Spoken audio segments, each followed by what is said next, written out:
Center Plaza. Repeat, an assault in progress. Life was good. Sun setting on a sweet summer's day. Smell of freshly mowed lawns. Sounds of children playing. A house across the river on the Jersey side. Beautiful wife and a baby girl. The American dream come true. But dreams have a nasty habit of going bad when you're not looking. Welcome to Now Playing Podcast Review of Max Payne. I don't believe in heaven. I believe in fear. I believe in pain. Part of Now Playing's video game movie review series. You don't want to make it out alive. You think that if he puts you out of your misery, you'll be with them again. Hosted by Arnie. The angels are not done with you yet! Justin. So what's the story? There is none. And Stuart. You don't want to be near him when Judgment Day comes. This podcast may contain detailed plot spoilers and harsh language. Well, I'm never scared for starters. Instead of fear, you're filled with peace, I guess. It's like something's watching over you from above. Listener discretion is advised. Forget it, Max. You go there, you die. Today, we're discussing Max Payne, starring Mark Wahlberg, Mila Kunis, Beau Bridges, Ludacris, Chris O'Donnell, Nelly Furtado, Donald Logue. Nelly Furtado. That's a good one. Yeah, she stole the picture, didn't she? Directed by John Moore. This is your Now Playing co-host who's bringing the pain, Arnie. And Stuart, and it ain't my lucky day. And much like Donald Logue, I'm just here to say, let's go for a ride a couple times and then peace out. This is Justin. I'm really wondering if Donald Logue is going to go the way of Sean Bean and just be a character who has more deaths in movies than anybody else. I mean, every time we review poor Donald, he dies. Well, I got good news and bad news, guys. The good news is this is the last video game movie we're covering in 2018. And it's not directed by Uwe Boll. The bad news is 2018 is almost over. Yeah, we get to him soon. Bittersweet pill. And the other bad news is we're here to talk about Max Payne, a movie I have seen before, but a game I've never seen. I don't know anything about this title. Max Payne. Oh my God. This was the height of my video gaming. Can I take a guess? Yes. I just based on like having seen this film and just the name itself, Max Payne, I'm imagining something like Postal, where like you're just a badass going around causing maximum carnage, maximum death, killing everything on the screen, first person shooter, GoldenEye style, but taking out everybody, women, children, cats. Exactly wrong. Okay.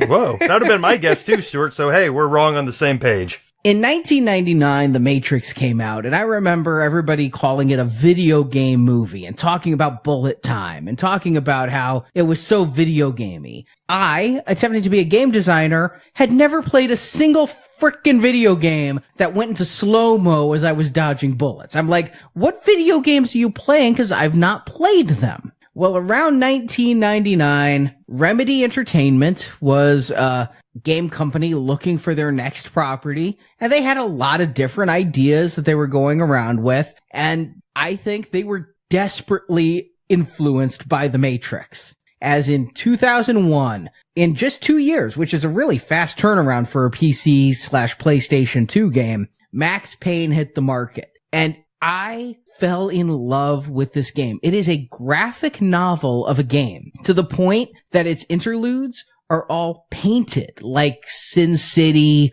or some of the more artsy graphic novels where you actually have painters instead of colorists and things. And you had voiceover and speech bubbles and everything. And the game starts with Max returning home. He's a cop.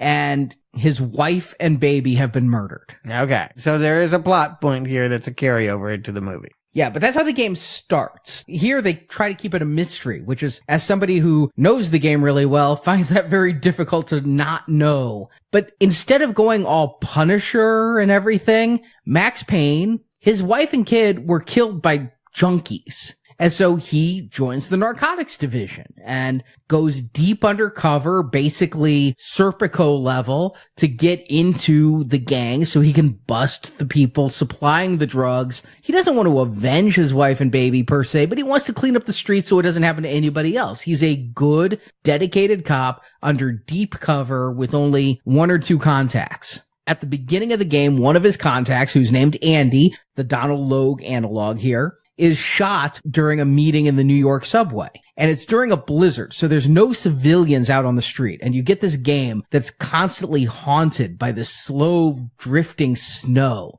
And the only people out are a ton of criminals, some of whom you're going to partner up with to fight different criminals and go up the ranks to find out who has framed Max Payne for murder and what does it have to do with the death of his wife and child? And then it goes into dream sequences. So it's actually a fairly realistic kind of game if you consider Arnold Schwarzenegger's Commando to be realistic. Yes, there's a lot of shooting, but it's not fantastical shooting. It's not laser guns or anything like that. But a couple times you get knocked out, you get to go inside Max Payne's nightmares with this constant baby wailing. And it had something I'd never seen before in any game. You're going down a hallway and the hallway stretches out in front of you. It's almost like a Hitchcockian push and pull where this room just gets bigger as you go and really distorts. And then you go into these dark tunnels. It had a really good story.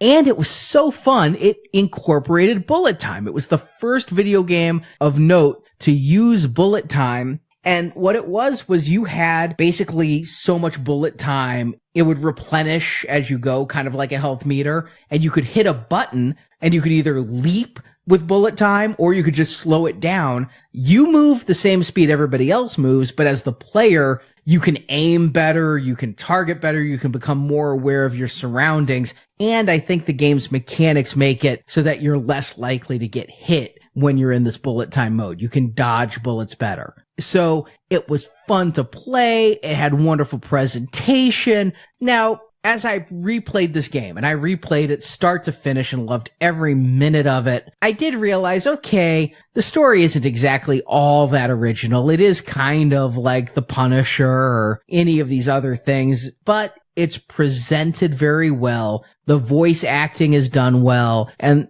the game's just fun as hell. And the sequels didn't do so well. I played a little bit of Part 2 back in the day, and Part 3 came out almost a full decade later. It was by Rockstar, who made the Grand Theft Auto games. It got middling reviews. I never played it. But when Max Payne, the movie, was announced, I'm like, yes, this is a cinematic game, and I think it'll make a really kick-ass movie. And I could not wait until I saw that first trailer. And I saw Mark Wahlberg, who looks the part. He kind of looks like Max Payne did. Okay. And the posters look kind of like that Max Payne aesthetic from the game with the snow falling and everything. And yet, seeing it move and seeing some kind of demon wings and things and supernatural elements, well, there were dream sequences in the game, but there were no freaking demons. So I never went to theaters for this. I did rent it when it was new release. I got the disc from Netflix. My God, was I let down. It was like, I just should have spent that time playing the game. My memory of Max Payne was pain and disappointment from when I watched it way back in 2009. I thought I'd never return, but here we are. Yeah, I have a similar story, but coming from the opposite standpoint. I saw it back then as well. I remember it being completely awful, and I never wanted to see it again. I had no idea it was based on a video game, and the only reason why I saw it was for my work. Now, I vowed I was never going to share where I worked and all of that, but in a couple weeks, 20th Century Fox is not going to exist anymore. I feel a little bit more protected in being able to say say, yes, I did work for them. I was part of an assembly line that would take their great films and try to cut them down for television and put them out there so that when you're watching a film at 4 p.m. and you're like, oh, I want to see this film. Oh, they've edited it for television. Yeah, I did that. I ruined your film. Did you control the beeps? And were you one of the voiceovers who has to like loop the non-cursing? Oh, no. There's hundreds of people involved in this. I was the lowest paid one. That was my job. And Max Payne was one of the very first films I got a hold of, and I couldn't believe it. I thought, man, this is just the pits. And Fox had that reputation. They were doing gangbusters on television. They were the #1 network with Idol and Glee. Great. But when you saw their movie slate, you just cringed. And this was the kickoff to a job of cutting very bad films.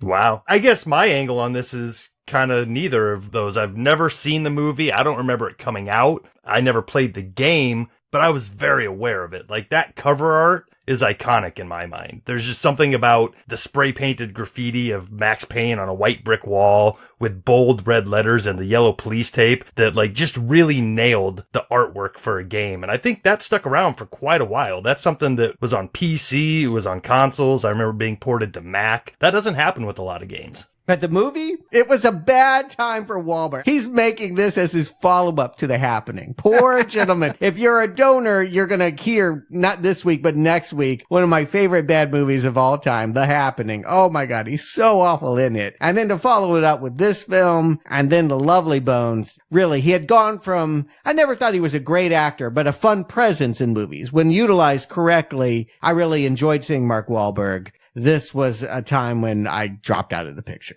Truthfully, I dropped out of the picture after his Planet of the Apes film. I mean, yes, in the 90s, he had a couple of things that were respected more by other people than by me. I'd seen Italian Job and Truth About Charlie, and yeah, I mean, did he make a good fucking movie? Shooter? I've seen all this shit. Boogie Nights, The Departed, yeah. Three Kings. He's been in a few good movies. Okay, but I was saying in the 21st century, yes.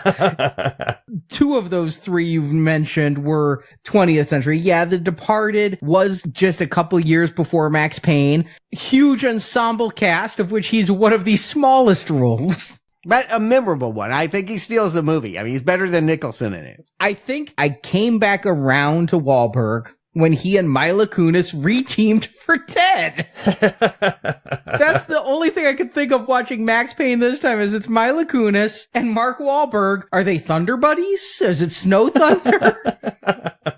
Waiting for Flash Gordon to show up. I do think that's how he reinvented himself. He does all these comedies now, Daddy's Home and things I never want to see, but Transformers The Last Night was hysterical. Yeah, I forgot about we saw him there, but okay. This was for me where to get off the boat. Yeah, this year, 2008 was just the pits, and maybe Max Payne isn't the worst one, but my memories were all bad. All I could remember was flapping wings in the dark. That is all that I remembered about the film. Arnie, why don't you give him a plot? We can find out if there's anything more to know about Max Payne. Mark Wahlberg is Max Payne, NYPD officer who has voluntarily taken assignment on the depressing cold case unit. Why? Because 3 years ago, some drug users broke into Max's apartment and killed his wife Michelle and their young baby. Despite the time that's passed, Max keeps pushing the issue, hoping to avenge his loved one's death. And of course that does happen or there wouldn't really be a movie. Max's big break comes from Natasha, a Russian who tried to seduce Max. She's murdered and Max's wallet is found at the crime scene. Then Max's old partner Alex, played by poor Donald Logue, discovered there's a connection between Natasha and Michelle's killings. But Alex is also murdered. And Max is the lead suspect. Until he's murdered. No, just kidding. Everyone is like, introduce them, kill them. Introduce them, kill them. Except for Luda. Ludacris is here too. I'll get to him. He's here. Everything is Ludacris, but yeah, Ludacris is actually part of the cast. Yeah, he wanders in and out of this plot for a while. Playing it straight. Yeah, he's no Tyrese. Now running from the cops, led by Internal Affairs Officer Lieutenant Bravura, played by Ludacris, Max starts to track down Natasha's supplier through a tattoo of a wing she has. He's somewhat aided along the way, off and on, by Natasha's sister Mona, a Russian hit woman played by Mila Kunis. Is that what she does?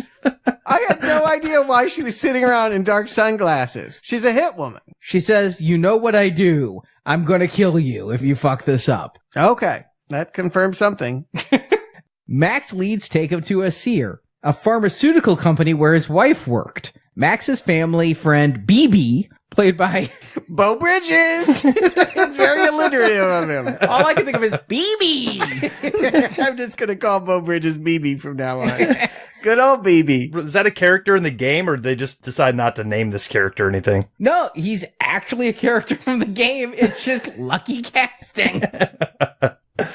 So BB, played by Beau Bridges, is the head of security for Acer, so Max doesn't suspect the company. But in truth, Acer has been developing a drug called Valkyr to give American soldiers extra power in combat. But the drug is not just a steroid, it's also a narcotic that's highly addictive, leading the subjects to use their enhanced strength to murder people so they can get more drugs. And BB has started financing his private life by selling Valkyr on the streets.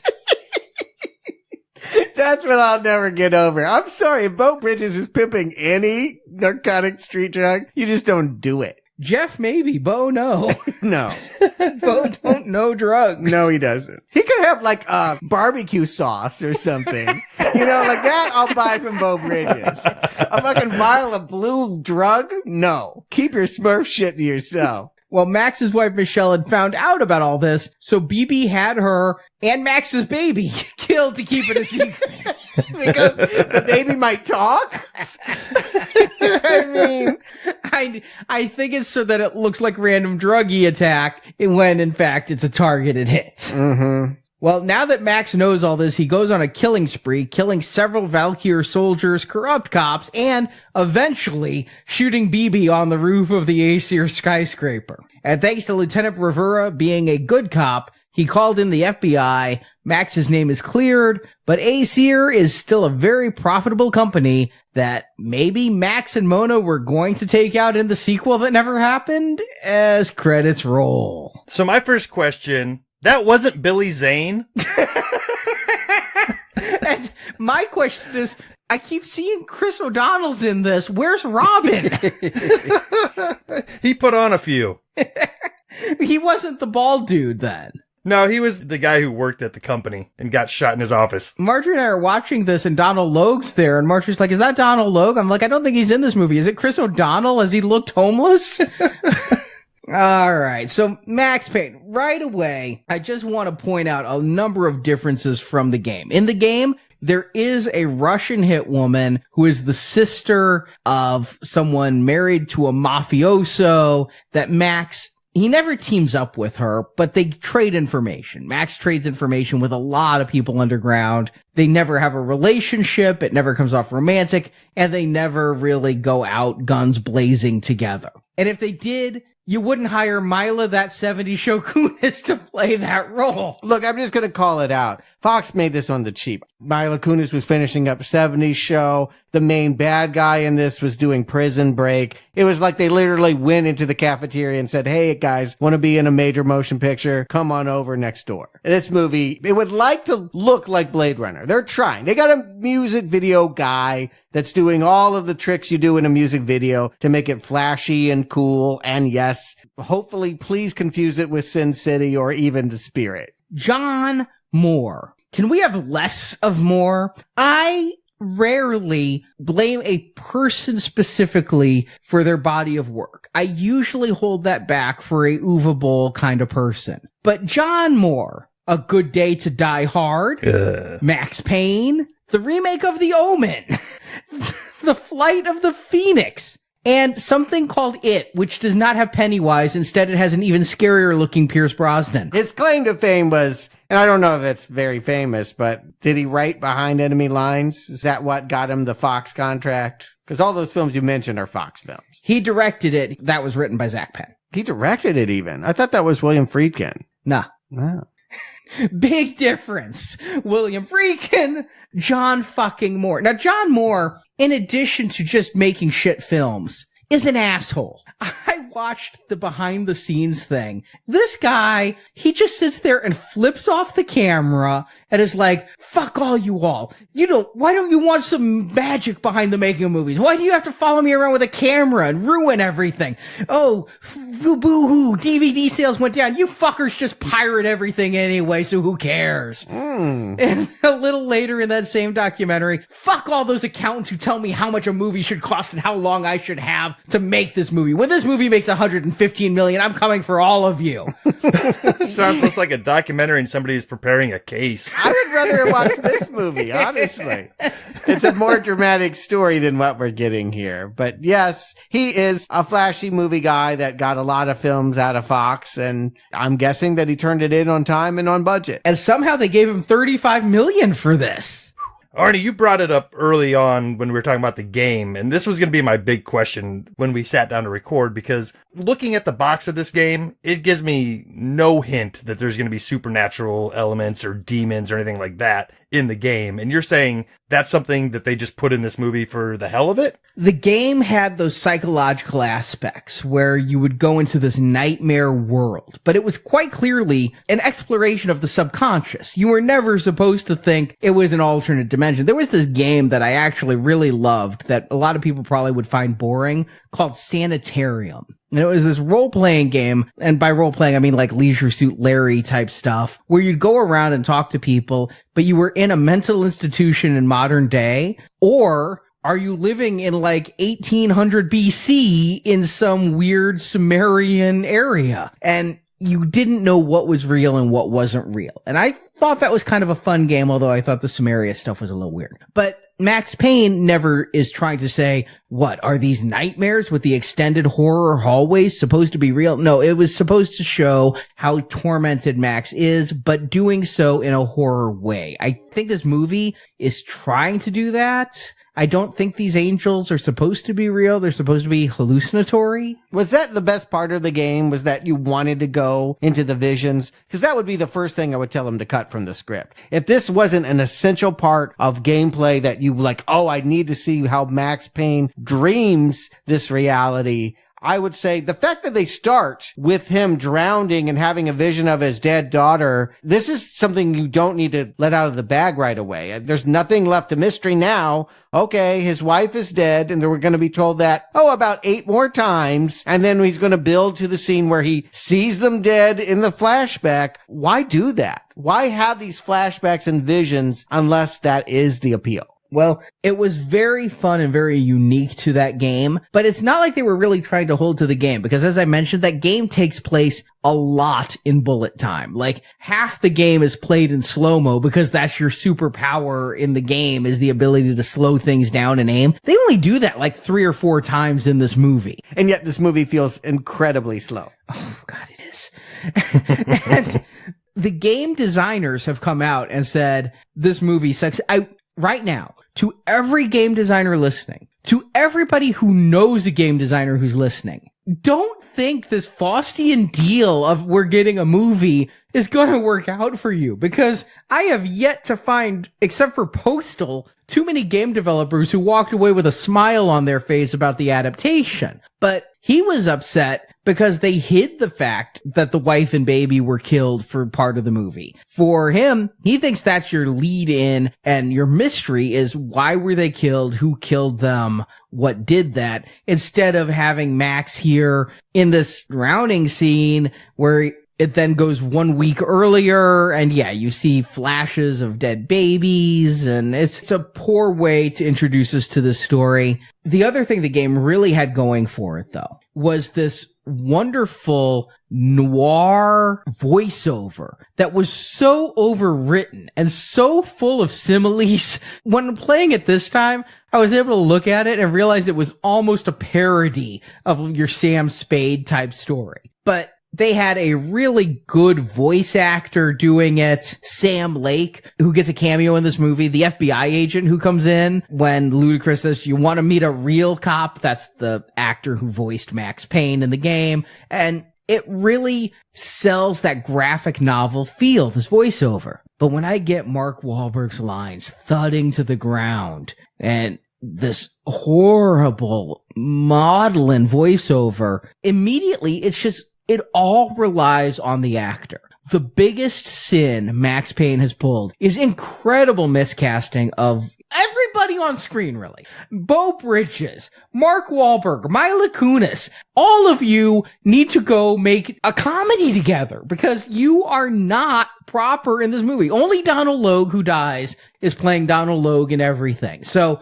everybody else, get the fuck out. Yeah, I mean, from the get-go, this feels like a Scrabble game that somebody threw on the table and just started picking out elements and shooting. It feels loosely tied together. I feel like they're trying to play it as a mystery, but the second that Beau Bridges walks on screen, you're like, oh, well, he's the main bad guy. Obviously. He doesn't make any sense in this cast. Why would you have him unless he is... I would be stunned if he wasn't the killer at the end. I couldn't remember that twist, and I hadn't played the game to conclusion to realize that character was the traitor in the video game as well. But Beau Bridges, first of all, it's like, I'm not even your friend. Your wife kind of liked art, right? They think we're friends, but we're not friends. And this is Beau Bridges. We discussed him at the start of this whole damn video game thing with the wizard. Oh, Lord. I said then, what I pretty much knew him from was being on sitcoms recently,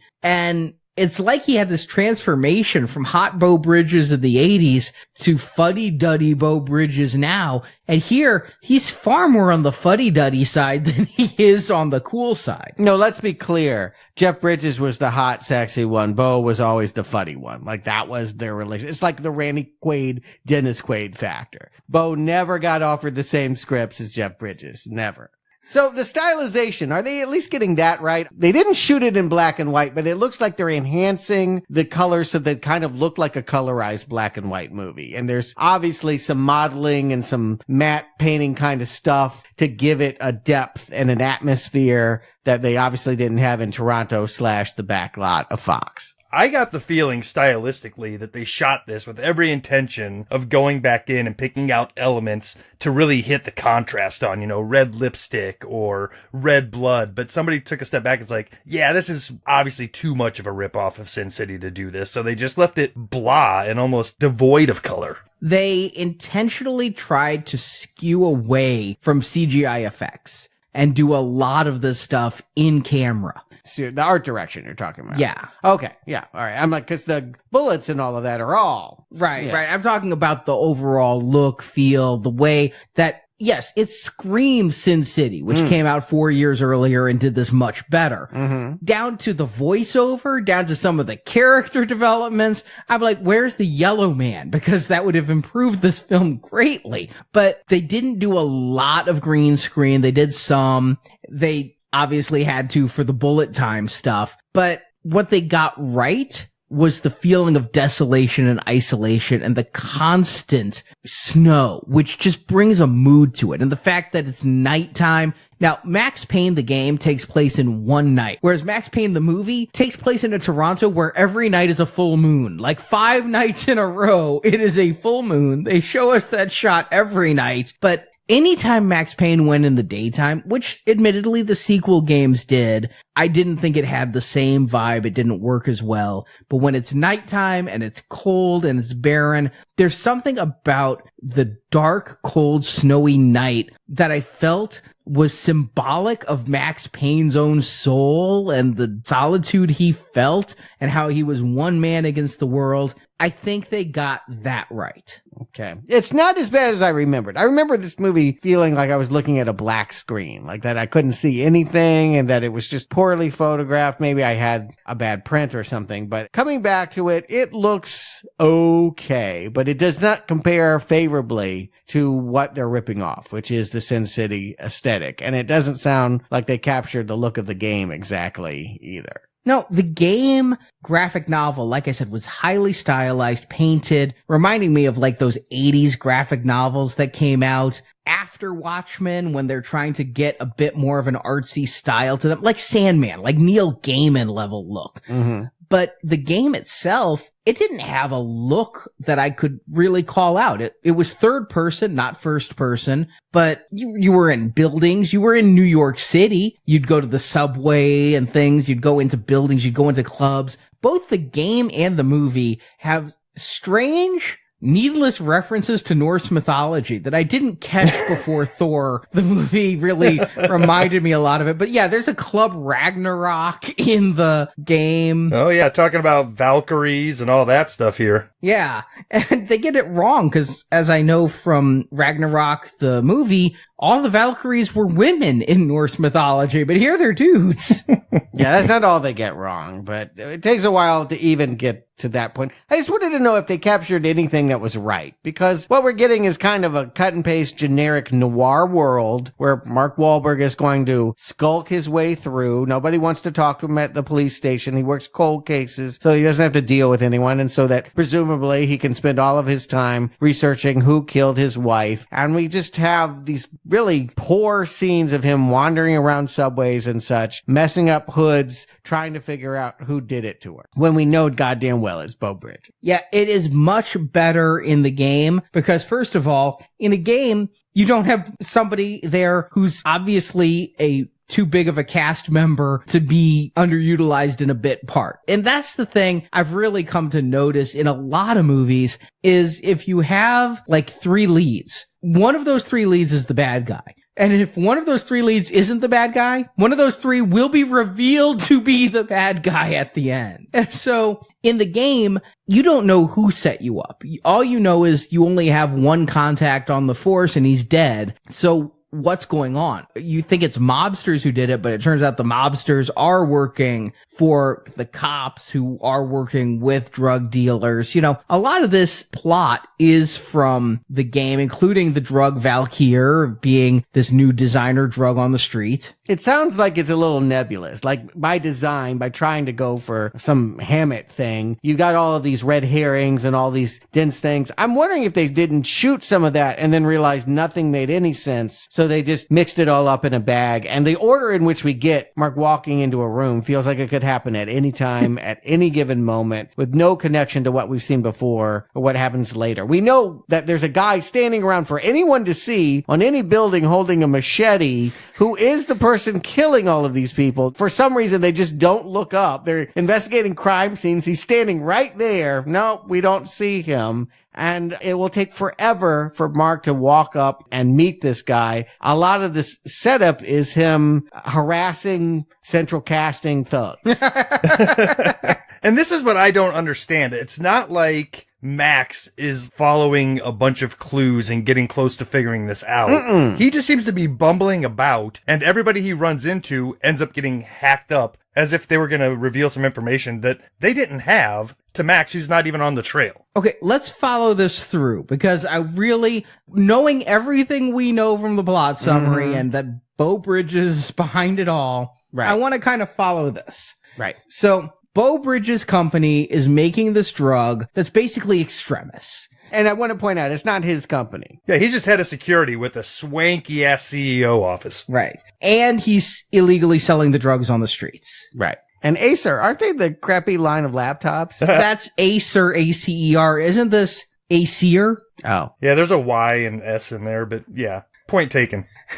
And I don't even know that Acer's around anymore. I mean, hell, I haven't heard Dude, You're Getting a Dell in a decade. But Michelle worked at this drug company. Mark Wahlberg's wife. Yes. She loved it so much she got a tattoo of a wing on her arm, or the killer, after he killed her, said, I'm going to take the time to put a tattoo on it, but I only have 10 minutes because Wahlberg is 10 minutes away. No, Michelle didn't have the tattoo, yes. did she? Yes. This is the brilliant conclusion that the ex-partner of Mark Wahlberg comes up with, is he looks at the photo of Natasha dead and then goes back and pull up that cold case. She's also got that tattoo. Wow. Like, why wouldn't Mark Wahlberg remember that about his wife? And why would she get a tattoo of a pharmaceutical company who she has ethical problems with? Yeah, that's the thing, is she has ethical problems because she finds out that they're doing super soldier serum. At what point did Beau Bridges see an angle here? I don't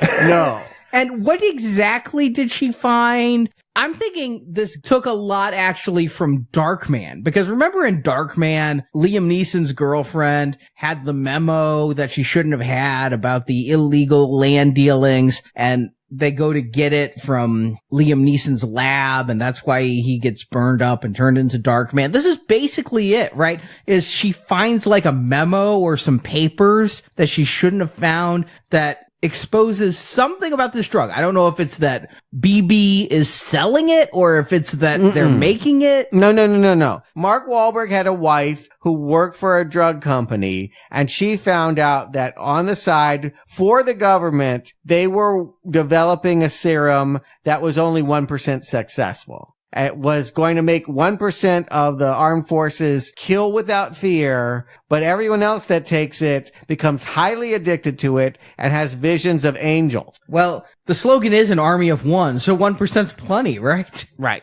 And because Beau Bridges is the head of security, he's the one that the CEO sends in to cover those tracks and kill Michelle. And he loves it so much, he has this epiphany where he's like, I didn't think I could be me before, but now I feel like dealing drugs and shooting babies. Well, I thought he killed her to protect himself. Did the CEO order that? I would assume if he's head of security, she certainly knows and is comfortable with what's happening. But he says he had problems. He didn't have enough money. He was the one trying to sell the drugs on his own. And once he realized he could kill Michelle, then he took his problems into his own hands and found solutions. That doesn't sound like he was ordered to go murder. That sounds like he realized he had the power to kill and it would fix his problems. What he is saying is, I was ordered to go clean up this problem,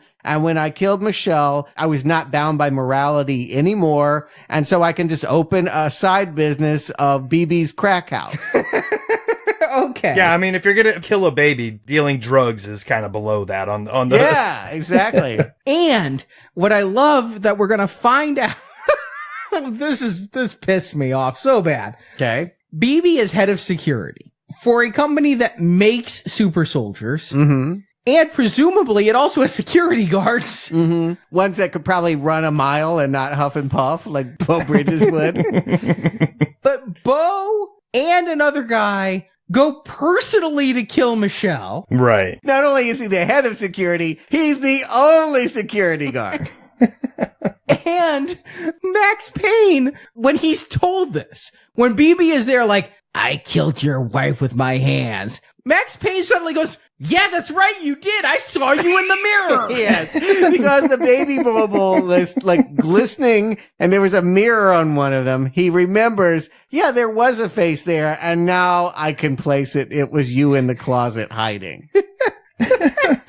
BB's plan makes no sense from Jump Street. I mean, if he's willing to kill to bury the secret, why not just kill the whole family? Set the house on fire, take out Max, who he knows personally from being on the force together at some point. Just take out the whole family and be done with this before it even gets started. So he's running a drug empire. What is the market appeal? I would think it would be very small. I wouldn't think that models and street urchins would be wanting to pop super soldier serum. But it's addictive. That first taste is free, and then whether or not you want to pop the super soldier serum, you're addicted. Okay, because Mark gets mad that his leads are bad, that he chases down this one dude and beats him up in the bathroom and gets nothing out of him. No, and he realizes that. He goes back to his mole and says, you sold me this crazy guy that's talking about wings flapping. He doesn't know that everyone that takes this drug sees angels, and so that will be imagery that they tease throughout this. But a woman walks up on him. What's happening here? Is he thinking that he's going to get some tail, or does he think he's going to get a tail when she is going home with him? The funniest part of all of this is, yeah, they have this whole scene at a party. The party he shows up to, we get the sense that the guy who's throwing it is a low-level informant that he's dealt with in the past. He's moved up in the world. He has some money now. He's throwing this drug party. Marky Mark kind of walks around looking at things. There's some sort of lesbian, drug-fueled sex thing going on in a back room. Yeah, there's two different cuts of this. There's the unrated cut and the rated cut. The unrated cut is about 7 seconds longer. The MPAA gave it an R rating. I checked movie censorship. I was not watching this twice. Which one do I watch? Unrated has women kissing. Rated does not. Unrated, please. It is the only thing good about this damn movie. Okay. So are the super soldiers making out then? Like, what does the bunker look like? No, if you take this drug and you start kissing on anything. I think these are the street people who have bought the drug illegally. Okay, because that's not going to be a very effective SEAL Team 6. Or extraordinarily effective if they're hot women. SEAL Team 69. If your plot's going to be based around this drug and it has some sort of street appeal, we need to be brought into what that appeal is. They don't explain the high. They don't explain the euphoria. They don't explain the drug's effects other than showing us people going crazy on it. And it looks like Drano. Right. A lot of things about it that are unappealing. We're to understand that Natasha, for whatever reason, is hooked on it. I think she gets some when she goes into this back room, but later she'll be calling her drug friend to get some more, or highly addictive. Okay, yeah. I mean, within like you need it every hour addictive. I just want to make clear that people need to understand what we're talking about here. It's literally like water. And this is where Mila Kunis comes in for the first time because she brings her entire Russian mafia to track down her sister, who says, "Oh, I'm with a cop. How much trouble can I get in? I'm not hanging around those drug people anymore." And Mila Kunis goes, "Okay." And then Natasha goes and does some drugs immediately.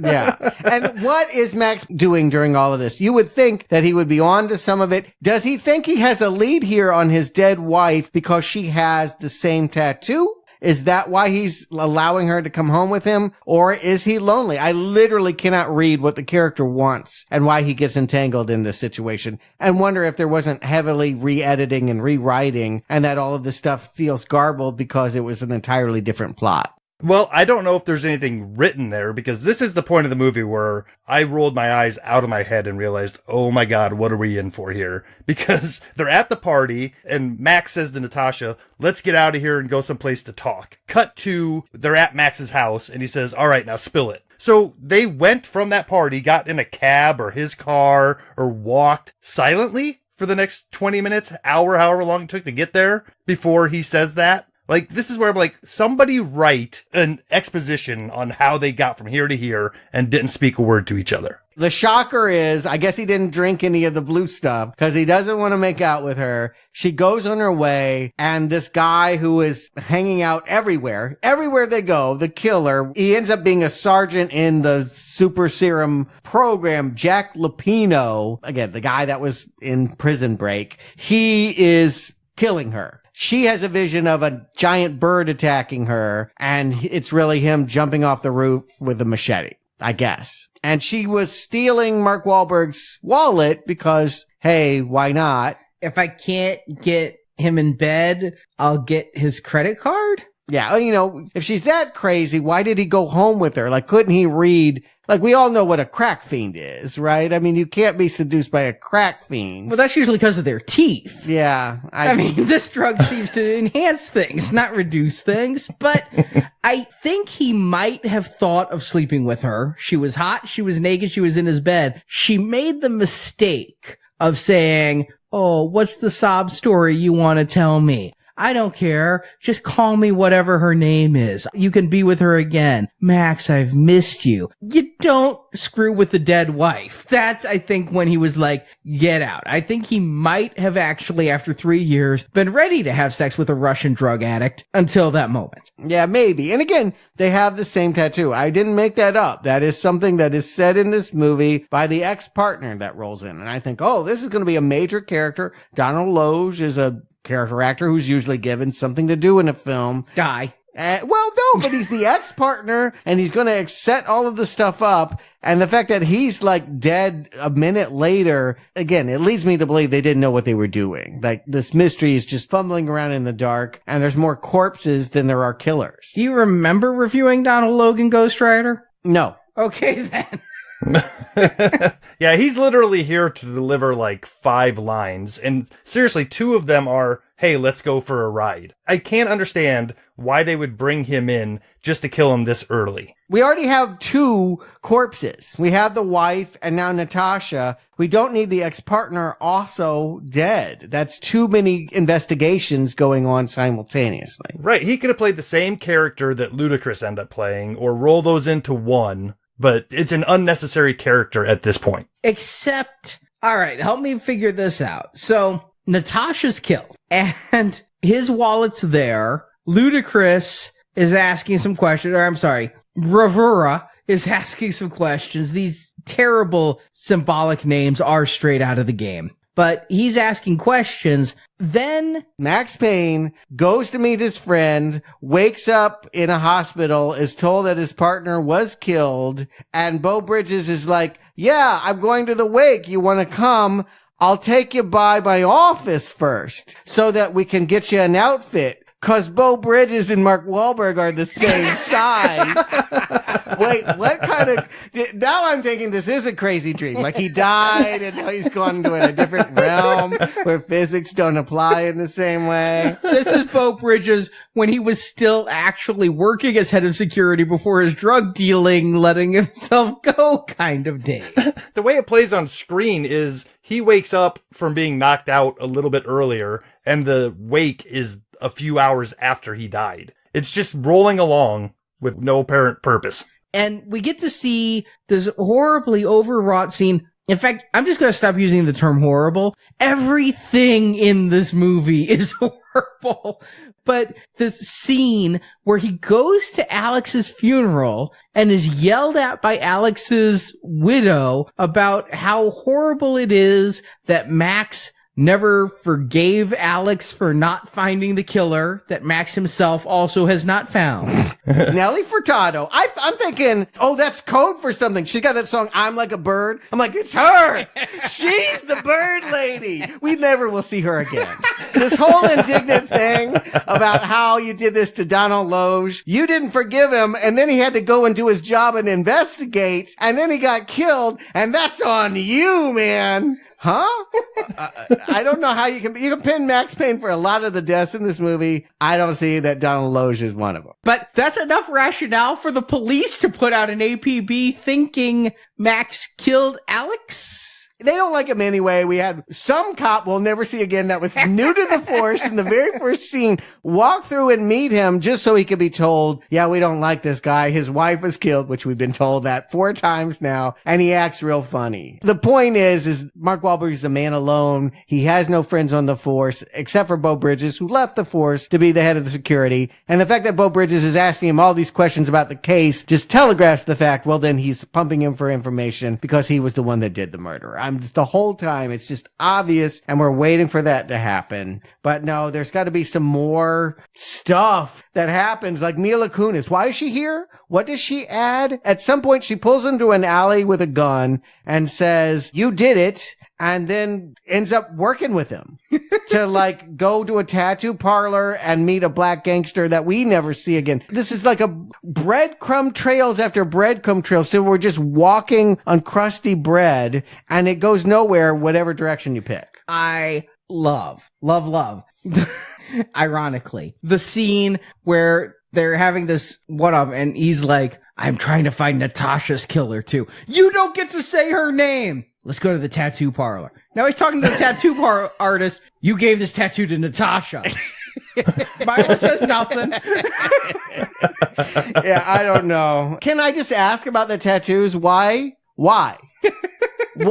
What's going on? There are many ways to get a tattoo of a wing. The fact that 2 dead women have that tattoo and it is also the insignia of the pharmaceutical company seems really crazy. What is the connection that brings that together? Michelle worked at the company. She got the tattoo and then was killed. And then Beau Bridges, who did that killing, but didn't kill Natasha. When did she get the tattoo and why? She just loved the drug so much? The tattoo artist has this huge thing about it's for protection. It's the Valkyries. Warriors get this because warriors can only go to Valhalla if they die in combat, which never comes up again either. But apparently the warriors got the Valkyrie tattoo to protect them from dying outside of combat. Yeah, Lupino, when he goes shirtless, we will see he has it on his back, like a full bird thing. That makes sense to me. Okay, you're marked, you're part of a program, and you're addicted to this drug. I guess I'm just having a problem with Natasha being the road in which Mark has come to this place. Why can't he just be investigating his dead wife? Why did we have to bring in this other woman, except to bring in Mila Kunis, who throughout this entire film, help me guys, what did she do that was helpful? She doesn't even have a romance with Mark Wahlberg. She shoots people later. In the dark, barely. Like, this is his movie to shoot people. I don't get it. I just don't get why we need a Natasha to bring in a Mila who will do nothing. She introduced him to the African drug lord. Who did nothing. Gave him more information about nothing. The most helpful thing they did was they bumbled into a random tattoo parlor, and that guy was able to give the exposition about what these wings all might mean. And why are victims being branded in this way? Murder victims shouldn't be branded with the insignia of the company who's secretly killing them. I just would think that would be a bad idea. And why didn't Max ever look into this pharmaceutical company to begin with? Why did it take all of this? He's sitting there with Beau Bridges, and they've started a frickin' scholarship in Michelle's name, and he's still like, I gotta find those junkies, but I'm not gonna ask a single question of her coworkers. It's painful to try and chase the tail of this movie, but I suppose just take it on a plot by plot moment. It does have mood, right? The one thing that this thing has was it has like a quote unquote cool vibe. And so if you just like to see tough guys doing noir poses, walking through rainy streets and shooting people, I guess you're getting that quotient fulfilled. I don't see a lot of video game play happening. The one thing that I couldn't figure out, it comes really late when we're finally getting gunplay. And the game is all that, right? From frame one. I mean, that's the thing is you don't have a game where 30 minutes of the game is walking around talking to people and then you start shooting. You may have a tutorial at the beginning with some conversations, but this game kicks off. You get the graphic novel. You actually get to take control and do a little bit of shooting of the people who are killing your wife and baby. Then you jump forward 3 years, you get a graphic novel interlude, and the next thing you know,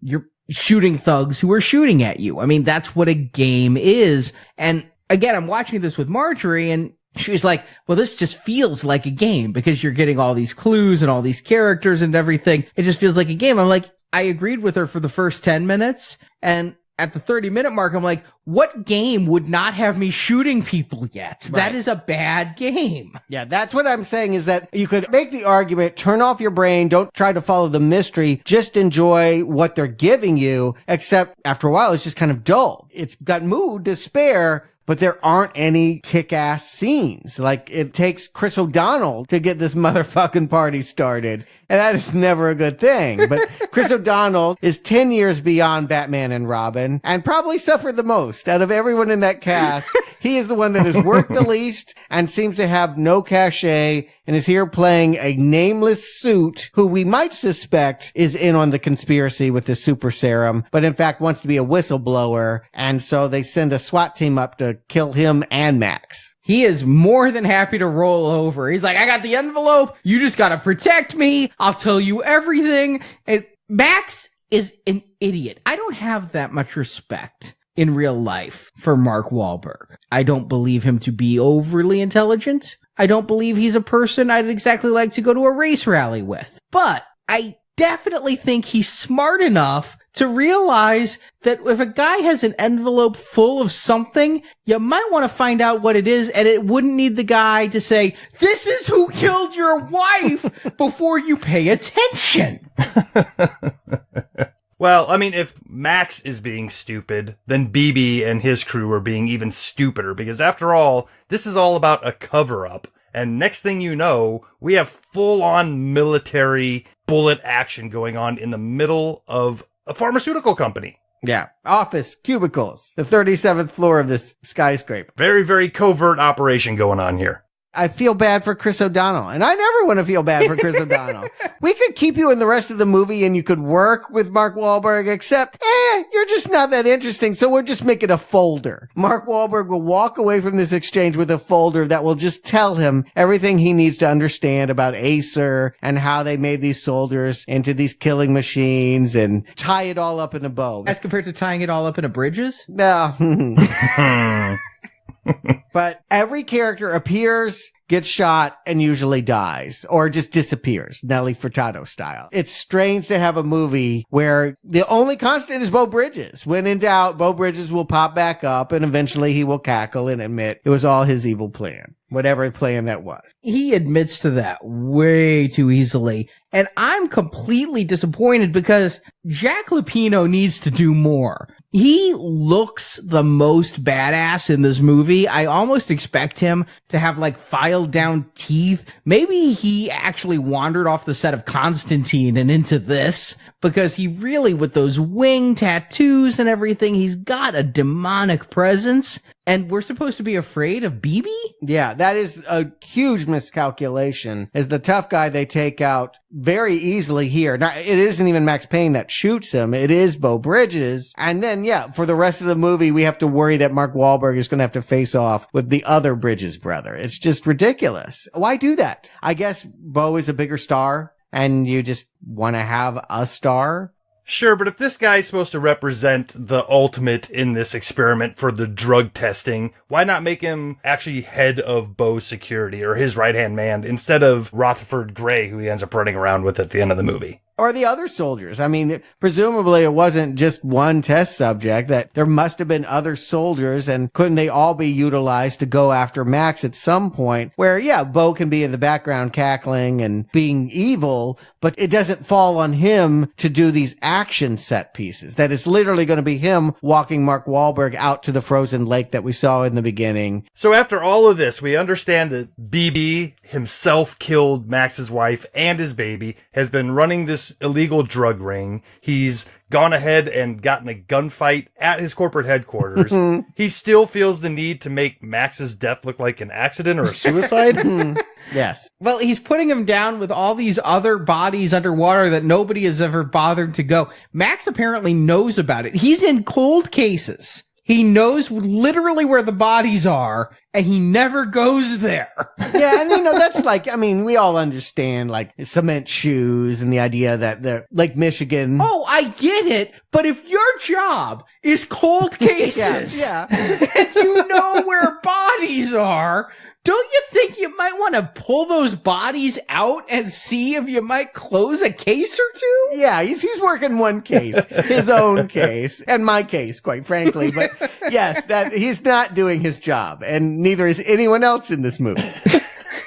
But by the time he's thrown in the water, I'm so bored that I'm like, oh, fuck yeah, he went swimming at the beginning of this movie. Well, he wasn't thrown. He jumped in. They were going to put cement shoes or something heavy on his feet, and they had already slipped the drug vials into his pocket, and this is a setup for the climax. I was not prepared for this movie to advocate that you should take super soldier serum, but that is what's going to happen, to which I ask, can a drug make you shoot faster? He gets more bullets out of those pistols than there are bullets.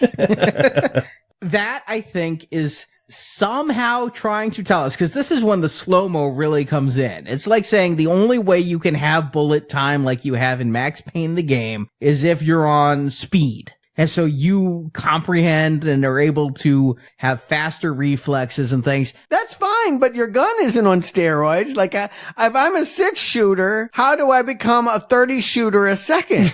Speed. Sure, take it as video game shorthand for this is the magic thing that you just took. You're invincible for a while. You don't have to reload. Fine. Is that part of the game? I don't know. And at this point, I don't care. Admittedly, if it gets us to any kind of climax, and more importantly, if it gets us to some action, which is where the only thing I can imagine this movie excelling at. A video game movie usually at least can close that loop, right? If all else fails and the plot stinks and the acting's bad, we know that they can deliver action if they're not Uwe Boll. And maybe it's a little too late, or maybe it's the fact that it's all in service of trying to catch up with Beau Bridges. But I just feel like this climax falls flat because Mark Wahlberg's not able to play off anybody. It's just nameless people in the dark. I'll give it a visual style of when you get the close-ups of him with like the flames behind him and the demon wings. Yeah, this would be a great music video. It's a terrible movie.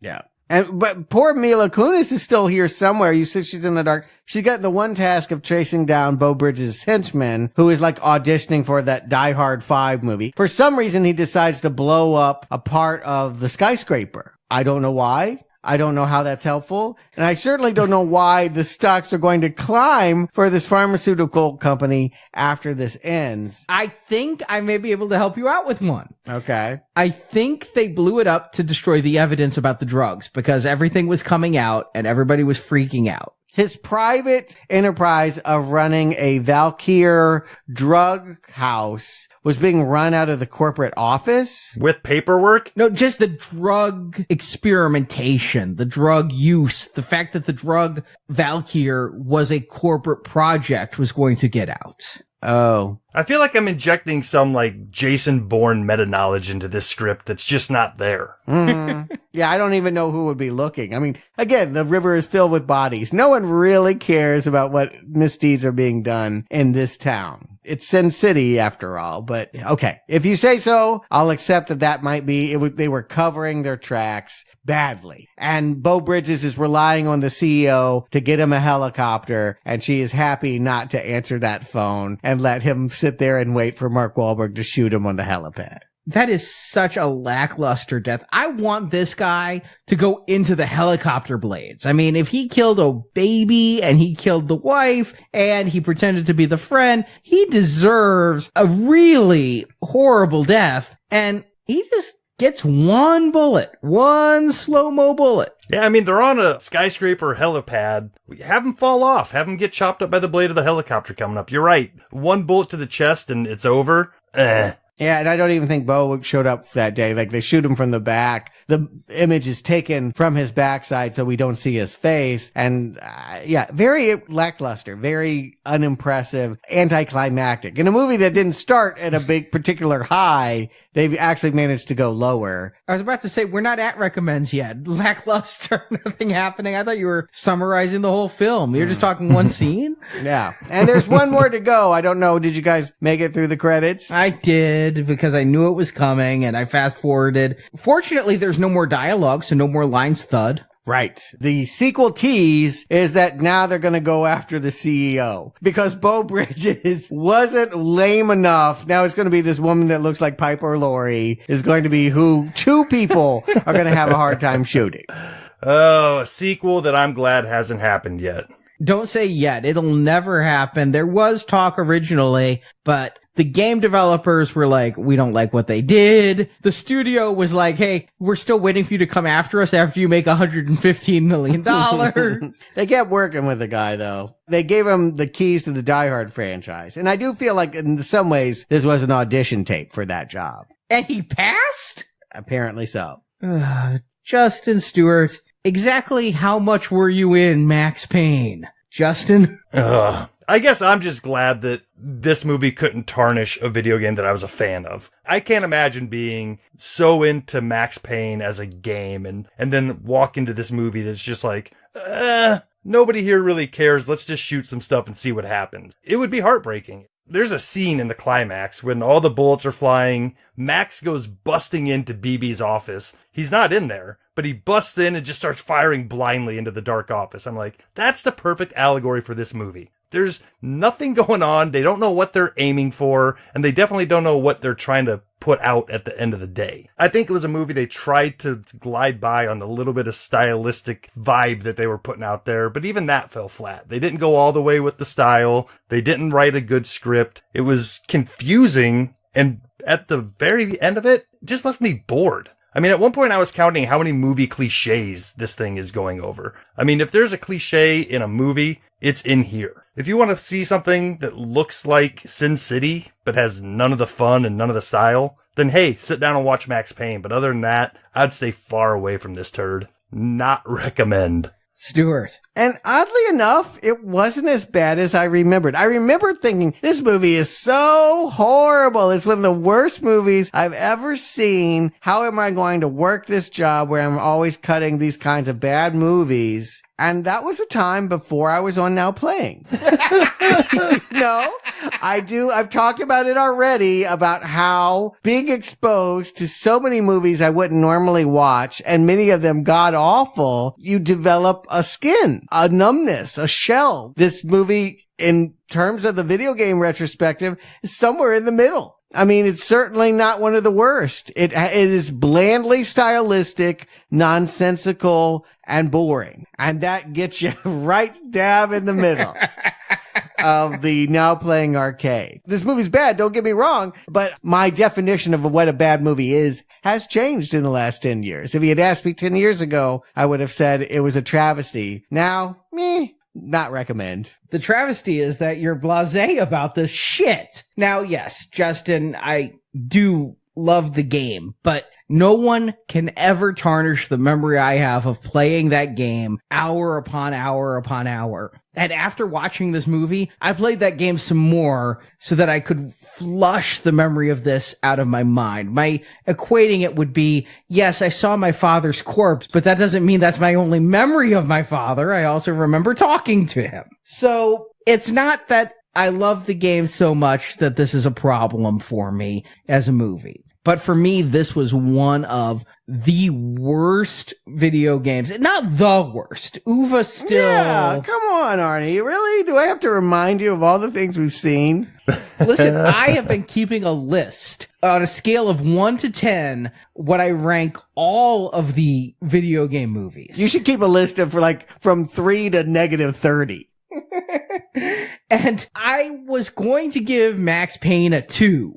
Which is, pretty fucking low. Mm-hmm. And then I thought, you know what? It looked good. So I'll give it a 3. Mm-hmm. But that's still, on a scale of 1 to 10, it's still in the lower quartile of the video games. Yeah, in a normal, universe, that's still enough. But Super Mario Brothers was more painful. Double Dragon. No. Disagree, because both of those at least had something going on entertaining to watch. The thing is, this had a good visual style, but between the miscast actors and the thudding lines, I was ready to give this review 30 minutes into this movie. I'm like, I don't need the next 60. Whereas Mario and Double Dragon, I'm both like, I gotta see what the fuck happens next. Here, I knew what would happen next. It was more of the same. Max Payne, meh, not quite, but high level of pain, yes. Pretty damn strong, not recommend. And I just hope to never see anything by this guy again. Yeah, I think what suffers is your patience. That's where the pain is applied. And we've had this conversation before. I'm usually more, if a movie's boring but mediocre, I consider that a success. You would rather see a really tremendously entertainingly awful film than to see something mediocre and boring. Correct. That's the thing is, my question is all about watchability. Yeah. There's no watchability here. Oh, no. Yes. After 15 minutes. You've seen everything it has to offer. It's up there with the Fog remake as far as just really hard to watch. So no, I don't recommend it. It's not painful, but man, it's like study hall without anything to do. Yeah, I would rather watch somebody swing for the fences and fail miserably at doing it, but this movie barely even tries to get up to bat. Oh, really? Then why don't you join us this Friday for Lady in the Water? Oh, boy. There's some artistic ambition that I love to skewer. M. Night, man, oh man, the part that he gives himself in that film. Oh, I can't wait to talk about it. I've not seen it. I'm just hoping that, yes, I would rather have it be a glorious failure than dull tripe. Okay, well, get your cereal boxes ready and let's go to town. It's going to be awesome. You collect Funko cereal too? Justin got the joke. I don't know what that means. It's Funko's latest money grab that I didn't know Arnie was in on, but now I do. I avoided it until I saw the 10th anniversary cereal, and I'm like, oh, I like the yellow box. And since they didn't make a sequel to this, we can go back to normal movies that are in theaters that you'll be happy to pay money for, like Spider-Man Into the Spider-Verse. I'm so happy to go to theaters. I need out of the arcade. I really do. I feel like I've been trapped. You know how they say if you want your kid to stop smoking, you lock them in a closet and make them smoke a whole pack, which first of all seems like a way to get a real stinky jacket and maybe a fire. But that's how I feel in this arcade, is I don't even want to play a game anymore. We really are ruining it. It is having the reverse effect. Rather than seeing how they adapt something to the cinema, I'm like feeling like I never want to see anything involved in a video game again. I can't wait till we're done for several reasons, but the most will be so we can have the final discussion. Is there ever any artistic merit in a movie that started as a game? No, we've seen some we've recommended. I don't know about merit, but we get a reprieve for the next 3 weeks. We're going to theaters. Spider-Man, Aquaman, Bumblebee, and then we're back to video games with Hitman, which is another Fox movie that I didn't actually edit for television, so I don't know. Well, we will find out. Listeners, thank you so much for sharing this pain with us. And until next week, game over.